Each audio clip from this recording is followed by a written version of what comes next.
nè sạch vào phần nâng à là mông chứ ngành mà nè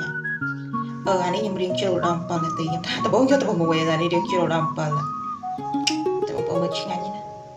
bây giờ đừng របៀបស្ងោរពងមាន់ពងទាឲ្យសម្បកវារឹងហើយបកស្រួលអត់ជាប់សាច់ទោះបីសម្បកនោះរាងទន់យ៉ាងណាក៏ដោយបកមកគឺអត់ជាប់សាច់ទេហើយរសជាតិមានរសជាតិឈ្ងុយឆ្ងាញ់កំណត់បានយើងចង់ញ៉ាំប៉ុណ្ណាចង់ញ៉ាំជាប់ភ្នៅឬអត់ជាប់ភ្នៅដំបូងយើងត្រូវដាំទឹកឲ្យពុះហើយដាក់អំបិលចូលទៅបន្ទាប់មកទឹកខ្មេះដែលយើងចាក់ចូលទៅនឹងគឺទឹកខ្មេះទឹកពុះខ្លាំងគឺយើងដាក់ពងមាន់ឬពងទារបស់យើងចូលទៅតែម្ដងហើយយើងចាប់ផ្ដើមកំណត់នាទីនៅពេលដែលយើងដាក់ពងរបស់យើងនឹងចូលទៅហើយទឹកពុះរាប់ចាប់ពីដាក់ពងទៅសម្រាប់ខ្ញុំរយៈពេល7នាទីហើយយើងស្រង់វាចេញពីទឹកក្តៅដាក់នឹងទឹកត្រជាក់តែម្ដងដើម្បីឲ្យពងមាន់ឬពងទារបស់យើងគឺឆ្អិនត្រឹមនេះយើងមិនឲ្យវាឆ្អិនបន្តទៅមុខទៀតទេបើសិនជាយើងអត់ត្រាំទឹកត្រជាក់ទេគឺវានៅតែក្តៅវាអាចបន្តឆ្អិនជាងនេះទៅទៀតហើយវិធីនេះក៏ខ្ញុំបានមើលតាមអ៊ីនធឺណិតមកដែរគឺខ្ញុំស្ងោរ2ដងហើយឃើញថាបកស្រួលមែនទែនសម្បកគឺមកទាំងផ្ទាំងស្រួយល្អណាស់ហើយអត់មានជាប់សាច់អីញ៉ៃញ៉ៃទេហើយសូមបញ្ជាក់ត្រង់នេះបន្តិចគឺខ្ញុំត្រាំទឹកនឹងរៀងយូរដែរប្រហែលជា